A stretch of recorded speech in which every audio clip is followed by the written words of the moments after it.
ഇന്നത്തെ കാലത്ത് കുട്ടികളും രക്ഷിതാക്കളൊക്കെ ഒരു കോഴ്സ് എടുക്കുമ്പോൾ ശ്രദ്ധിക്കുന്ന കാര്യം എന്താണെന്ന് വെച്ചാൽ കൂടുതൽ ചലഞ്ചസ് ഒന്നും ഫേസ് ചെയ്യാതെ എങ്ങനെ നല്ലൊരു വരുമാനം കിട്ടുന്ന രീതിയിലേക്കുള്ള ഒരു ജോലിയിലെത്താം എന്നുള്ളതാണ് ചിന്തിക്കുന്നതെന്ന് എനിക്ക് പലപ്പോഴും തോന്നിയിട്ടുണ്ട്. ഭൂരിഭാഗം ആൾക്കാരും ആ ഒരു കാഴ്ചപ്പാടിലാണ്. അതുകൊണ്ടാണ് ഏതെങ്കിലും കോഴ്സ് പഠിക്കാൻ പോകുന്ന സമയത്ത് പെട്ടെന്ന് ലക്ഷങ്ങളുടെ വരുമാനത്തിൻ്റെ കണക്ക് ഇത് കംപ്ലീറ്റ് ചെയ്ത് കഴിഞ്ഞാൽ ലക്ഷങ്ങൾ കിട്ടുമെന്നൊക്കെ പറയുമ്പം, അല്ലെങ്കിൽ ചെറിയൊരു വയസ്സിൽ ലൈഫ് സെറ്റാവും എന്നൊക്കെ കാണുമ്പോൾ നമ്മൾ അതിനകത്തേക്ക് അട്രാക്റ്റ് ആവാനുള്ള കാര്യം. പക്ഷേ ശരിക്കും പറഞ്ഞാൽ കൊമേഴ്സ് പ്രൊഫഷണൽ മേഖലയിൽ CA, CMA, CS, ACCA, CMA, USA, CPA, CFA പോലെയുള്ള ഒരുപാട് കോഴ്സുകളുണ്ട്. ഇതെല്ലാം പ്രൊഫഷണലി പഠിച്ചു കഴിഞ്ഞാൽ കരിയറിൽ നല്ല ഗ്രോത്ത് ഉണ്ടാവുന്ന കോഴ്സുകളും കാര്യങ്ങളൊക്കെയാണ്. പക്ഷേ ഇതൊക്കെ പഠിക്കാൻ വേണ്ടിയിട്ട് ചെറിയ ചെറിയ ചലഞ്ചസും കുറച്ച് ഒബ്സ്റ്റക്കിൾസും ഒക്കെ ഇതിൻ്റെ ഇടയിലുണ്ട്.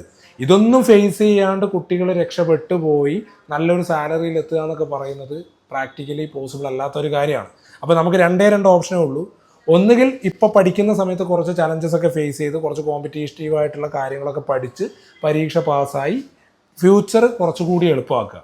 അല്ലെങ്കിൽ ഇന്ന് എളുപ്പമാർഗത്തിൽ പല കാര്യങ്ങളും അന്വേഷിച്ച് പോയിട്ട് വിദ്യാഭ്യാസ കാലഘട്ടം കഴിഞ്ഞതിന് ശേഷം നല്ലൊരു വരുമാനം കിട്ടാനും ഒരു ലൈഫ് സ്റ്റൈൽ മെയിൻറ്റെയിൻ ചെയ്യാനും വേണ്ടിയിട്ട് ആ സമയത്ത് നന്നായിട്ട് കഷ്ടപ്പെടുക. ഇതിലേത് വേണം എന്നൊക്കെ നിങ്ങൾ ചിന്തിക്കുന്നുണ്ടെങ്കിൽ ഏറ്റവും നല്ലത് പഠിക്കുന്ന സമയത്ത് കുറച്ച് ചലഞ്ചസ് ഫേസ് ചെയ്ത് കാര്യങ്ങൾ നേടിയെടുക്കാൻ വേണ്ടി ശ്രമിക്കുന്നതാണ് ഏറ്റവും നല്ല പ്ലാൻ. അപ്പോൾ ഇതിനെക്കുറിച്ച് കൂടുതൽ അറിയണമെന്ന് ആഗ്രഹമുള്ള ആൾക്കാർ ഞാനൊരു യൂട്യൂബ് ലിങ്ക് കൊടുക്കുന്നുണ്ട്. ആ വീഡിയോ ഒന്ന് കണ്ടു കഴിഞ്ഞാൽ നിങ്ങൾക്ക് ഇതിൻ്റെ കാര്യങ്ങൾ മനസ്സിലാവും.